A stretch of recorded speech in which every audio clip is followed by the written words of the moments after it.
thank you for joining us today. My name is Adam Myers. I'm an Executive Director at Pengana and I lead the distribution team. Today we will be discussing the Pengana Global Private Credit Trust. The ASX code is PCX, and specifically the upcoming Entitlement and Shortfall offer, which opens this Wednesday, the 15th of October.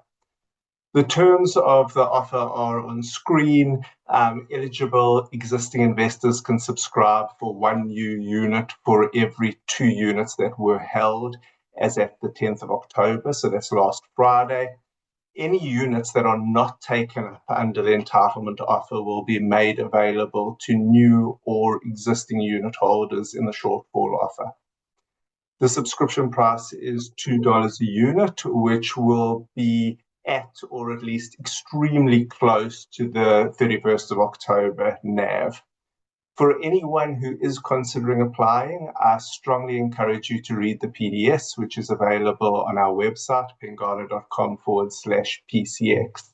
The PDS will also set out instructions on how to apply, and eligible unit holders eligible unit holders will also receive further details directly via application process.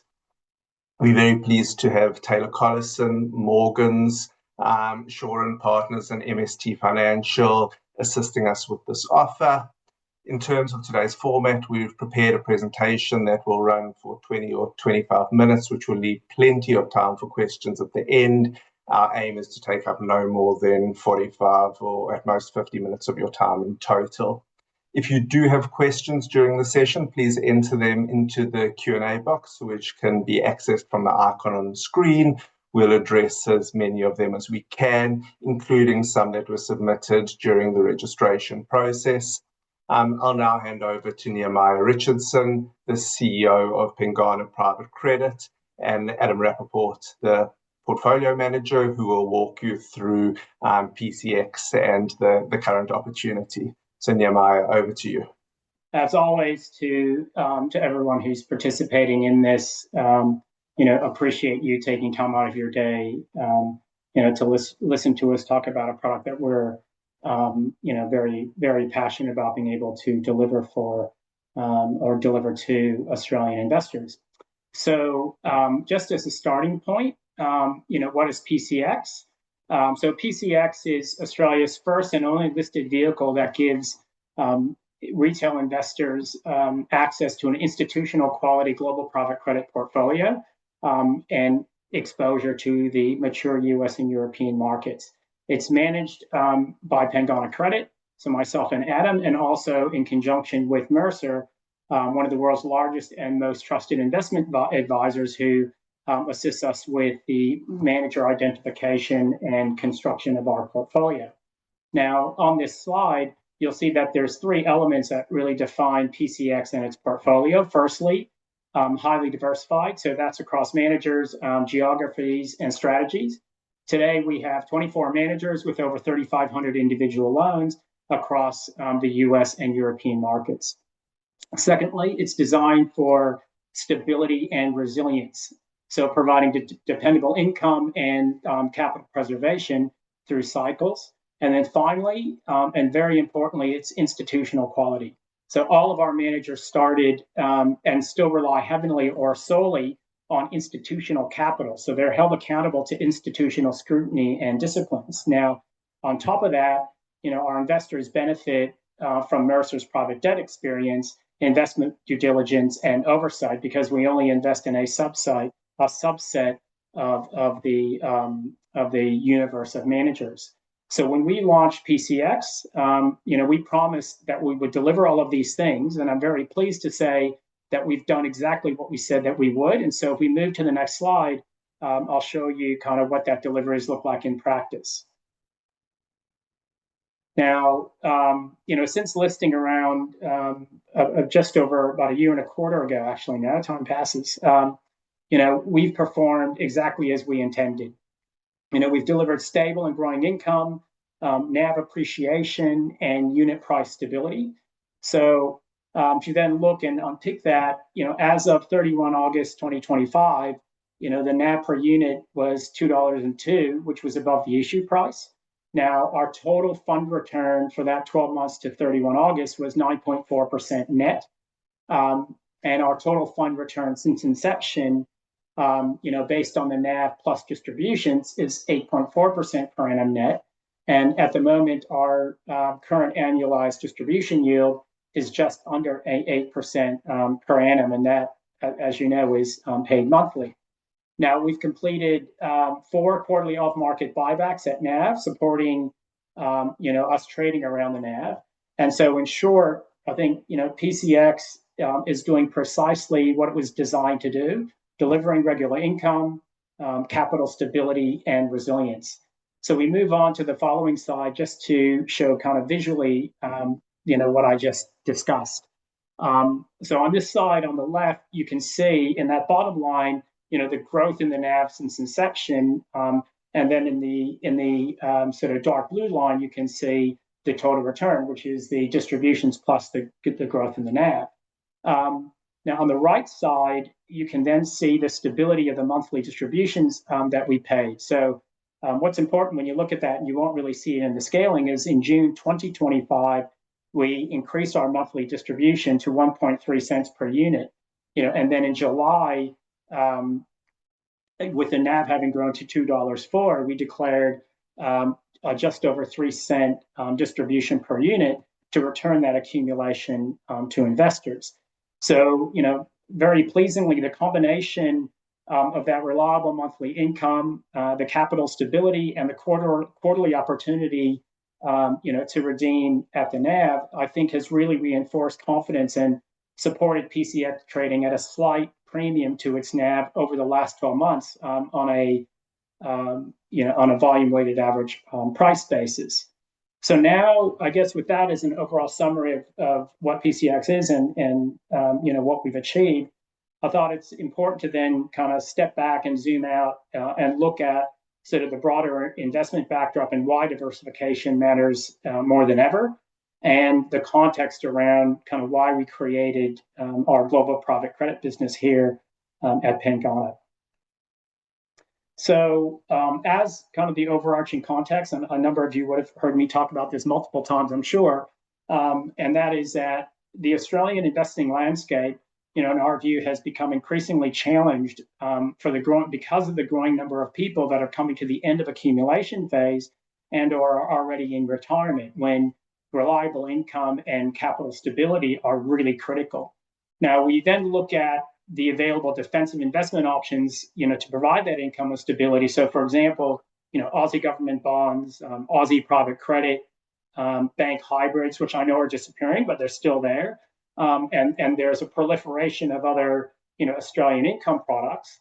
Now, while they may be, fit for purpose, at a macro level, they're all correlated, meaning, they're all impacted by the Aussie macro. So the state of the property market, movement in the RBA rate, because most of them are, float against that RBA rate, the general state of the economy and business conditions, and unemployment.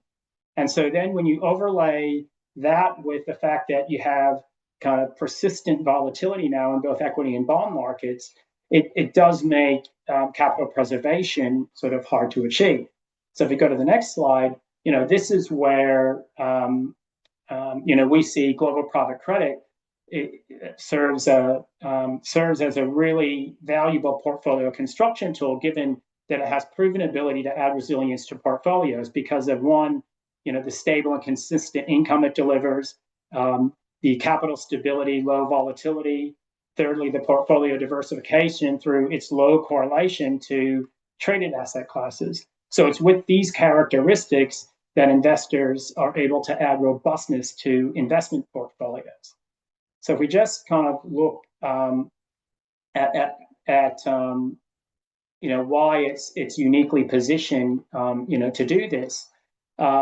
Firstly, I think let's define kind of what we mean here at Pengana when we talk about global private credit. So global private credit is referring to professional managers that lend directly to mid-market companies in the US and Europe. Now, these loans are usually senior secured, they're privately negotiated, and they're held to maturity. Now, what's really important about that is that the managers don't just hope things work out, because they have to get paid back in full, right? So they have to have confidence from day one that the business is going to repay them. The business that they lend to is going to repay them. And so they're very aligned with the borrower and very aligned with the investors to try to achieve that. And as a consequence of that, it makes them highly selective and very disciplined in how they approach their lending. And this is why they target non-cyclical companies that have strong market positions and very stable cash flows. They ensure that they have first rights over those cash flows and the assets of the company and the value of the company. And they lend at modest LVR, so typically between 30 and 50%. And then finally, they stay very actively involved in monitoring the loan throughout its life. And it's these characteristics that make the asset class so compelling and drive its attractive returns and its capital stability. And the next slide shows how this has played out over time.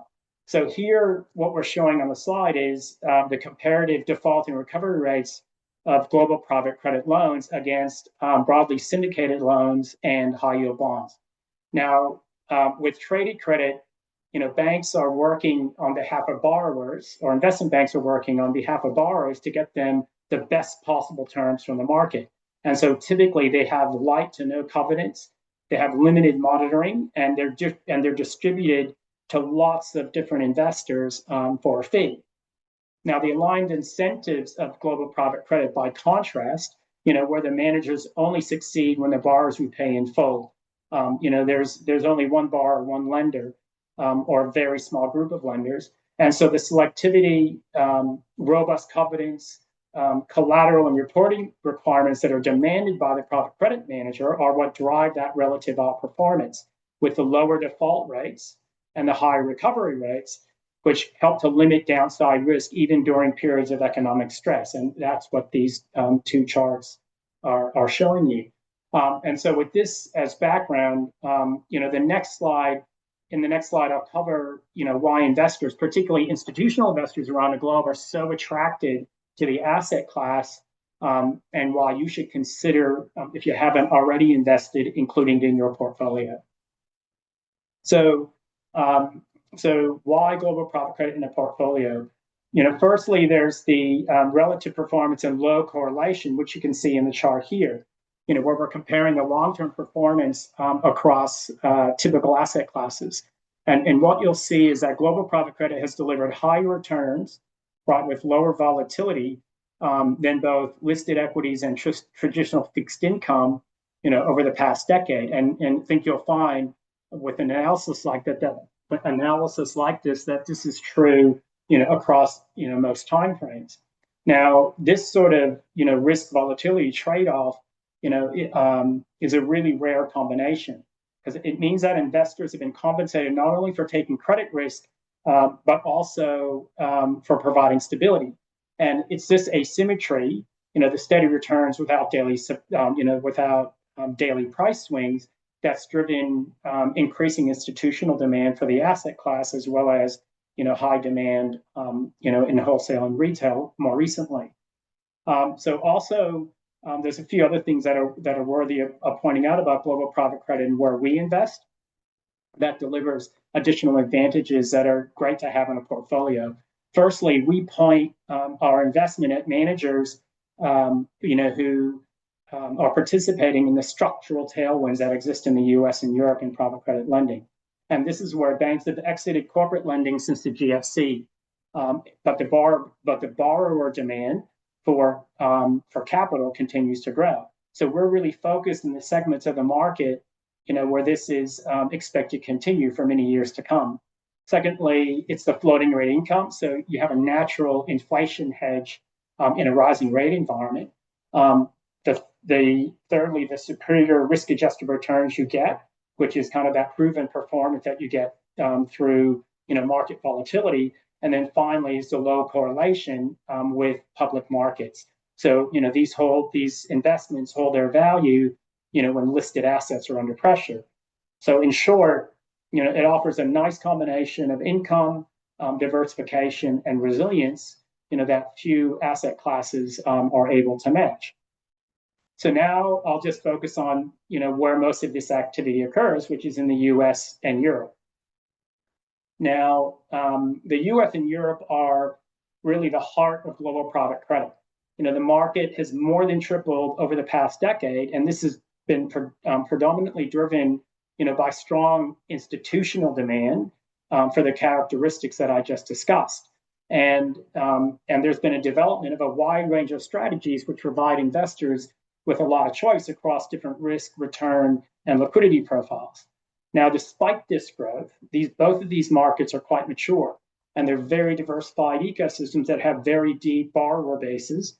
They have very wide market acceptance across institutions and borrowers, and the managers across all strategies share that characteristic and have proven track records of performance in dynamic economic environments, irrespective of the various strategies that are available.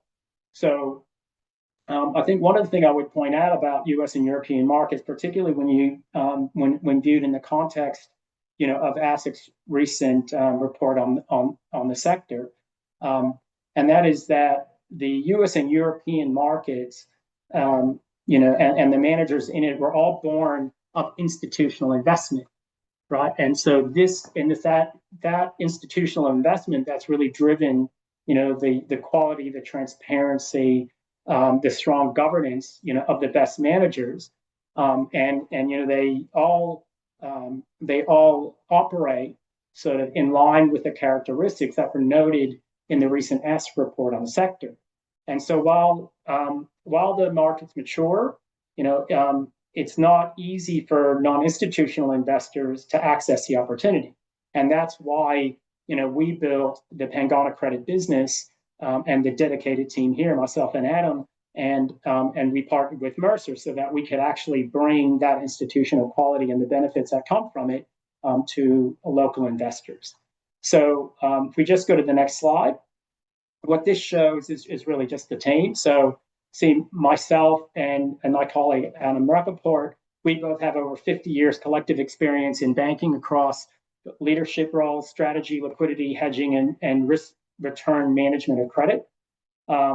Secondly, we have Nick Griffiths there. He's the CIO of Pengana Capital Group, and he's a member of the Pengana Credit Investment Committee. So Nick has really deep asset management experience, and he oversees overall fund governance at Pengana Capital. And then finally, we have two senior Mercer individuals on our investment committee. And so there's four of us, and it requires unanimous approval to include any fund in our portfolio.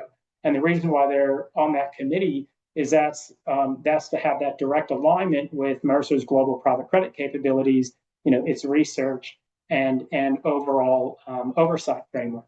And Mercer brings more than 2 decades of private credit expertise, advising some of the world's largest institutional investors. Okay, so I guess with that as an overall summary of PCX, why the opportunity exists and how we manage it, I will now hand over to Adam, who's responsible for the management of the portfolio, who will take you through how we work closely with Mercer to deliver private credit to Australian investors. So Mercer's private credit platform manages or advises on over $18 billion in assets, with a database covering more than 1,400 strategies and 550 managers worldwide. They've been active in the private credit market for more than 20 years now, and over that time they've built up a dedicated private markets team, which now has 167 people sitting in 5 offices across 3 continents, bringing global reach with local insight. So that in-depth, on-the-ground knowledge and scale provides some tangible advantages, including access to top-tier managers, fee discounts, and allocations typically reserved for the world's largest investors. This is the same infrastructure that underpins PCX, and it's what gives our investors institutional-grade access in a simple listed format. PCX is also able to tap into Mercer's portfolio construction and governance processes to help us build our portfolio to deliver on our customers' needs. We meet with Mercer formally at least once a month, and informally, we meet with them much more often. So on the next slide, I'll step through how we use that capability to build our portfolio. Our construction philosophy is centered on capital preservation and diversification. We invest only with managers whose strategies prioritize downside protection and consistent income. We balance this with flexibility by allocating dynamically through the cycle to capture opportunities as markets dislocate. We also focus on minimizing concentration risk and therefore ensuring no single manager, borrower, or strategy dominates the portfolio. So the result is an all-weather portfolio that's resilient through cycles. PCX achieves this by spreading exposure across direct lending, structured credit, and credit opportunity strategies. And Mercer's rigorous manager selection is the foundation of that process. On the next slide, we look at how those principles translate into our portfolio structure. PCX is built around three complementary master classes. The majority of the portfolio, so between 50 to 70%, invests in income strategies. These are senior secured direct lending strategies that generate the core cash yield that supports our monthly distributions. Another 10 to 30% of the portfolio is invested in balanced strategies, and these are multi-strategy managers who combine yield with flexibility, taking advantage of market dislocation to deliver incremental income and provide special distribution potential. Finally, up to 20% of the portfolio sits in total return strategies. These are credit opportunities and structured finance strategies that focus on capital appreciation and NAV accumulation, complementing the steady income from direct lending. The last allocation, which isn't on the slide, is cash. We hold sufficient cash to make sure we can meet distribution payments as well as any quarterly off-market buybacks, but not so much cash that we dilute returns excessively.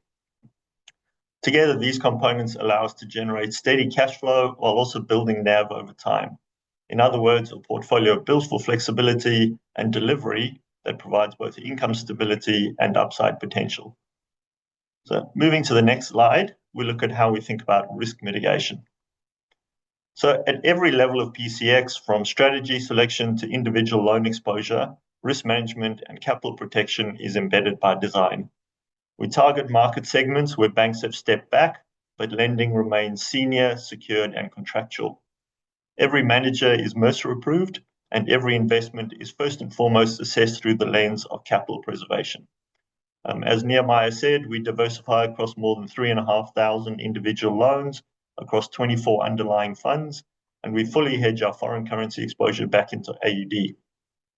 The majority of our loans are senior secured loans to corporates in defensive industries with low LVRs, strong downside protections, and well-resourced workout teams. The weighted average LVR across the PCX portfolio is currently about 44%, and all this leads to a history of extremely low average loss rates, including through periods of market turmoil like the GFC and COVID. So the result is a portfolio engineered to withstand different economic conditions, one that has performed exactly as promised and is well positioned to continue delivering stable income, capital stability, and measured growth going forward. The final slide is a graphic representation of how we've built the portfolio. So we've talked a lot about diversification, and these graphs just reinforce that diversification across managers, across geography, and across strategy is at the core of our portfolio construction process. Whenever we evaluate a new fund for inclusion in the portfolio, our first question is whether it will add to portfolio diversification and reduce correlation. I'll also add that over the weekend, we saw some new tariff-related market stress, with US markets falling about 2%. We saw the same thing earlier this year, where the US S&P 500 index fell almost 20%. In these sorts of markets, diversification is even more important, both diversification within a portfolio, but also across asset classes. As equity markets were falling from February to April, PCX's NAV was stable, and we continued to pay a stable distribution. This brings us to the end of the formal presentation, so I'll now hand back to Adam to manage the Q&A. We have had a bunch of questions about the environment. So Nehemiah, I'm going to start and address those to you. But Adam, please also jump in if you've got anything to add. And obviously, if there are other questions, please remember to ask them. Nehemiah, can you comment on the amount of attention that ASIC which is the industry regulator, has been paying to private credit at the moment? Yes, thanks for that. So ASIC's been paying closer attention to the private credit industry, and that's because the market has grown so quickly, and there's been such a proliferation of funds, particularly coming from wealth management into the asset class.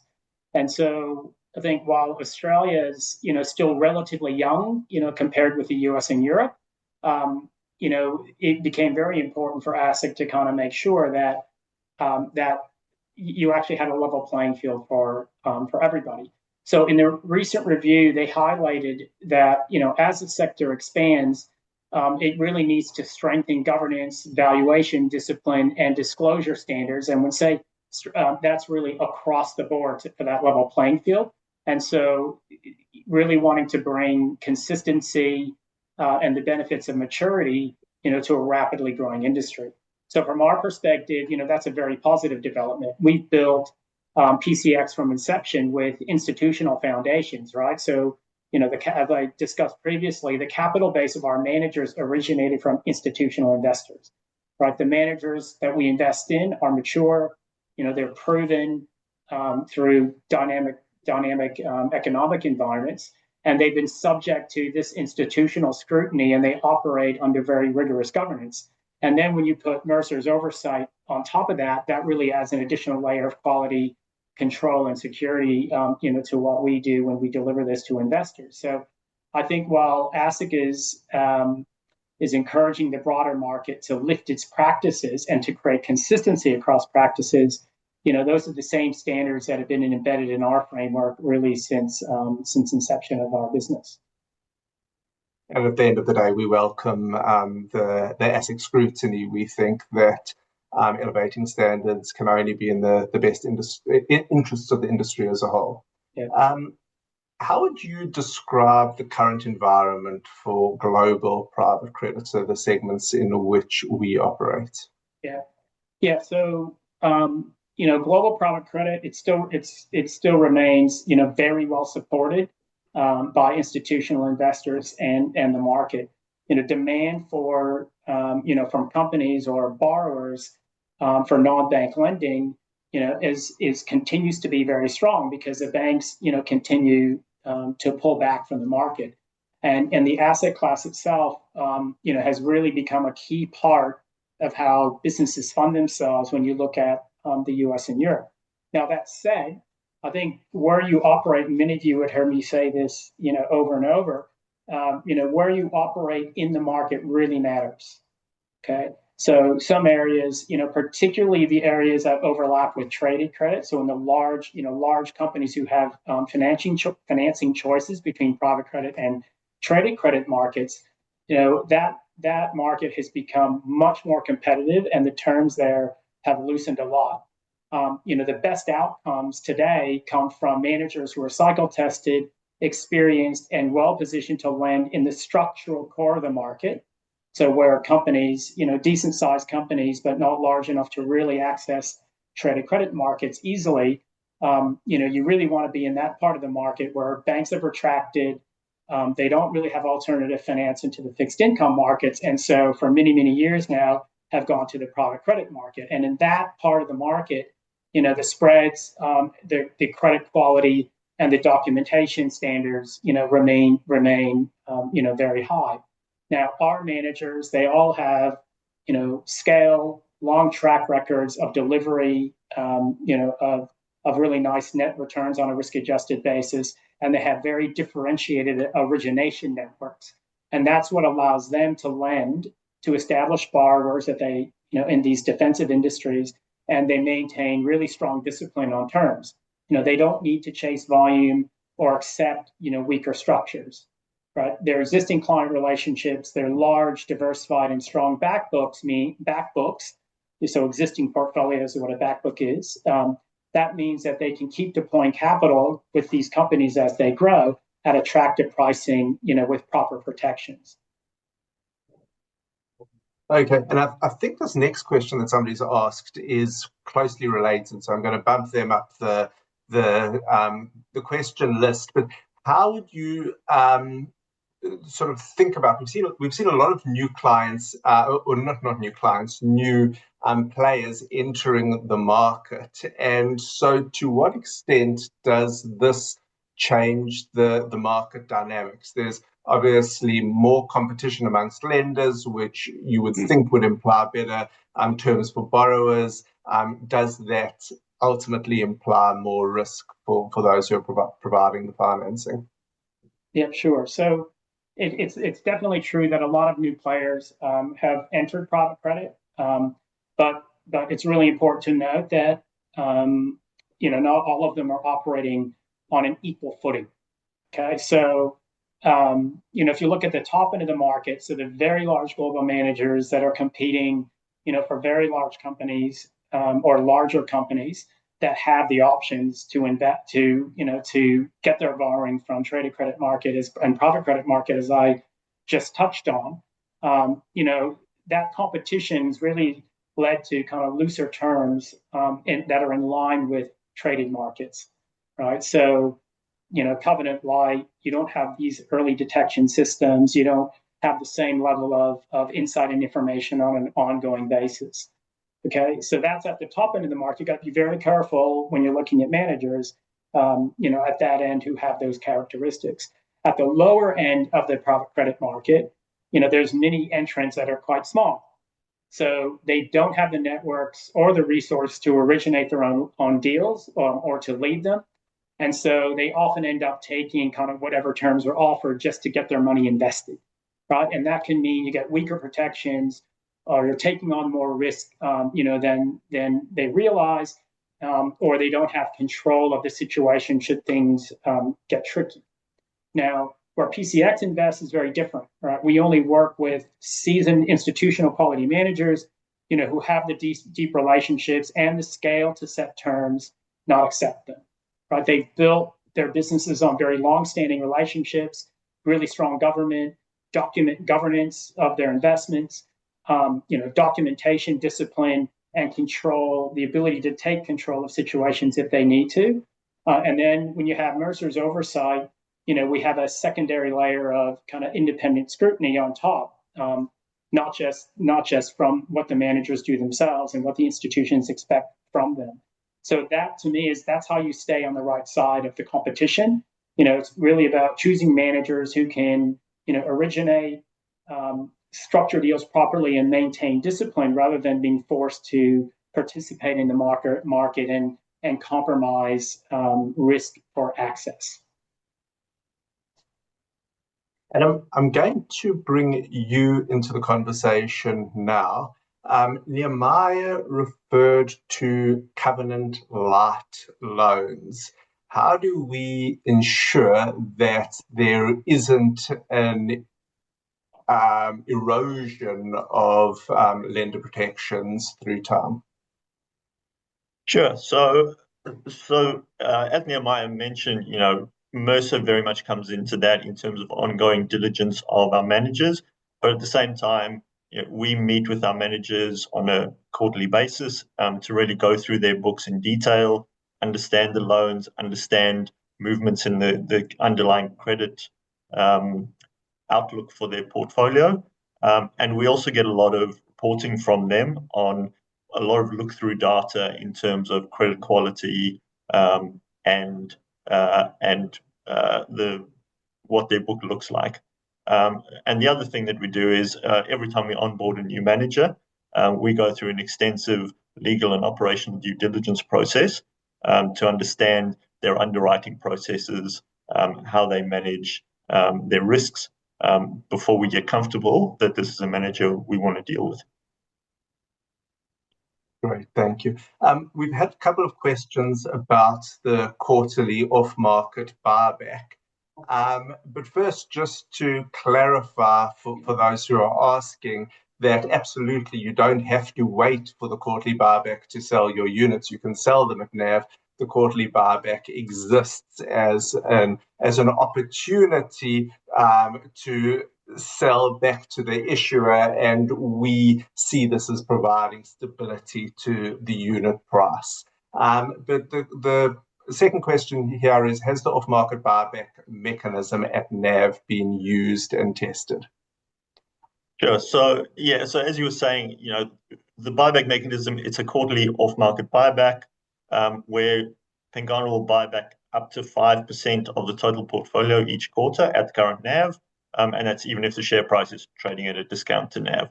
So as Nehemiah mentioned earlier, we've been through 4 full quarterly off-market buyback cycles, and that includes during the February to April period this year, where equity markets, as I said, fell pretty substantially. And I'd say the process is working well over those 4 cycles. In total, we bought back about 2% of the NAV of the trust. And probably the best sign that the process is working as it's intended is that the PCX share price has remained near the NAV despite market volatility, which is really what it was designed for. Excellent, thank you.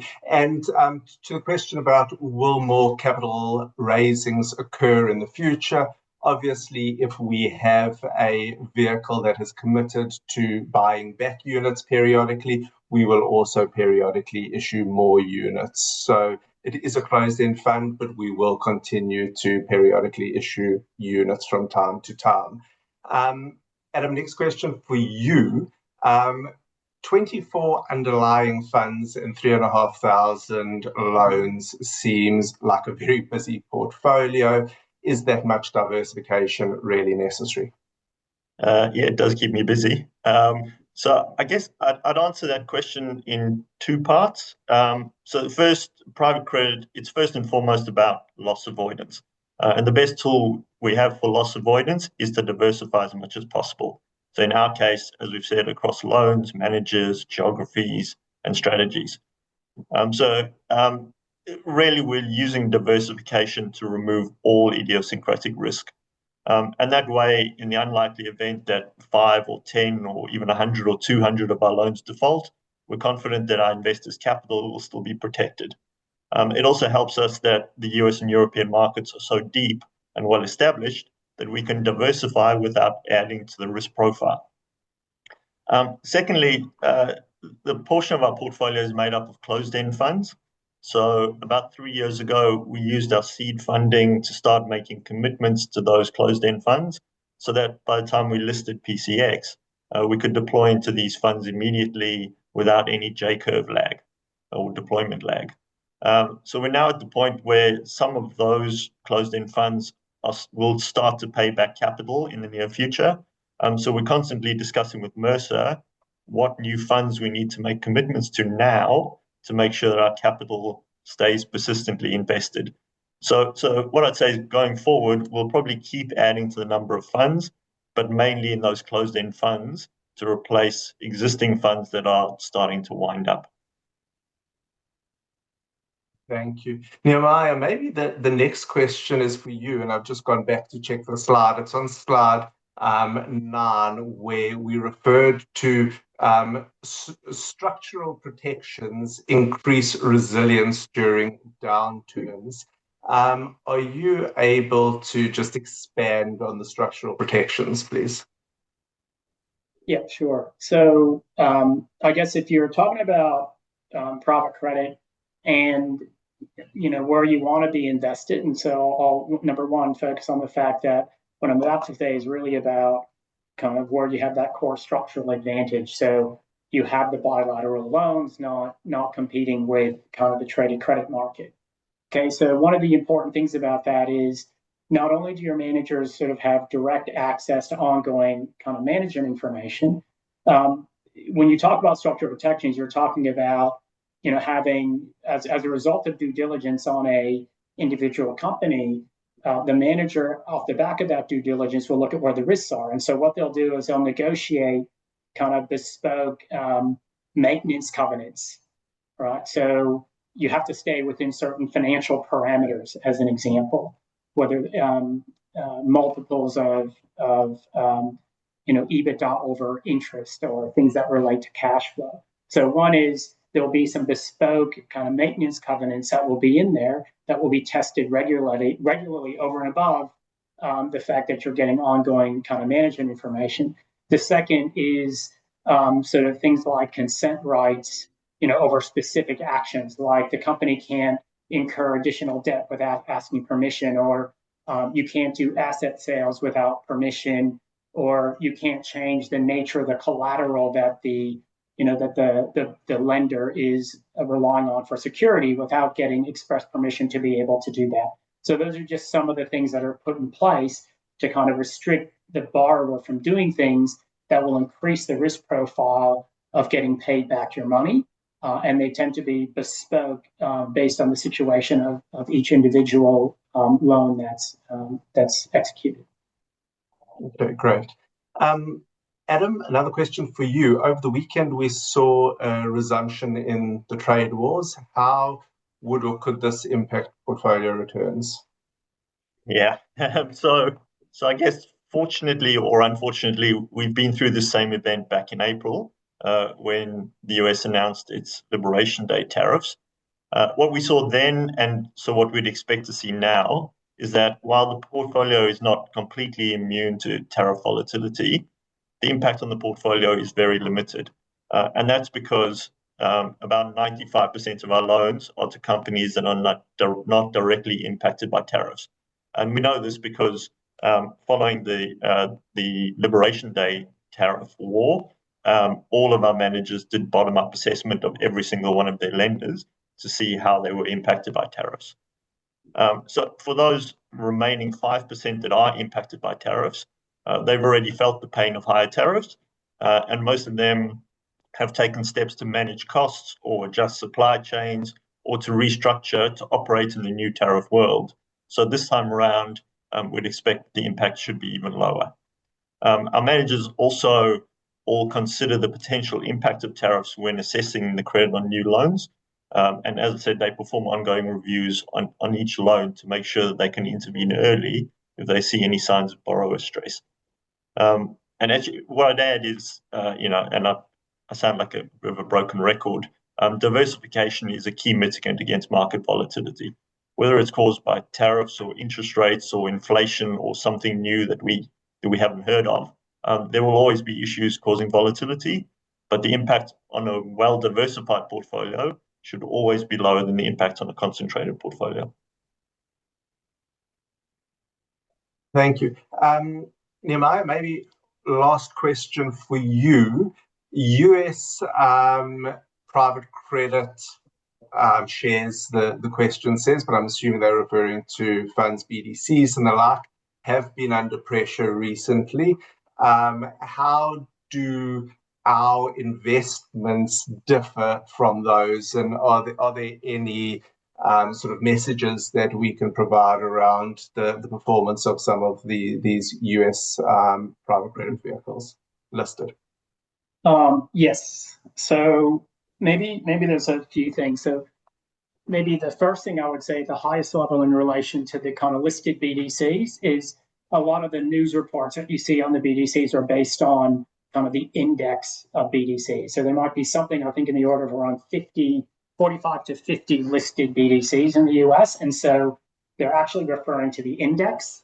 So it's really important to understand that's an index, and within an index, you have varying performance. Okay, is the first thing. The second thing is, when I spoke earlier about, sort of at the big end of town, you have some managers who are competing with the traded credit market. And then you'll also have within that manager universe kind of newer managers or smaller managers who don't have sort of the competitive advantages of a really good back book, the ability to self-originate, et cetera, all those things that I've talked about. That's really important because that's actually led to quite a bifurcation of performance in that index. Okay, so why has it traded down? It's because the weight of a lot of larger managers have not performed, and the reason why they haven't performed is because they have lots of capital they've taken in. They've got to deploy that capital, and as they deploy that capital, there's some rising concern about the fact that they have some asset quality indicators that might flag higher risk, and therefore, if things get a little bit tough, they will underperform on a net return basis, and that's driven by what they call pay-in-kind income. So not all of their income is paid in cash, as well as increases in non-accrual rates in their lending books. The other dynamic is that you have interest rates with interest rates, the interest rate cut that the Fed did more recently, combined with this increased competition, that's shrinking the spreads that some of these larger managers are able to get from the borrower base, because those borrowers can go and get money in the fixed income market, which is at all-time tight spreads.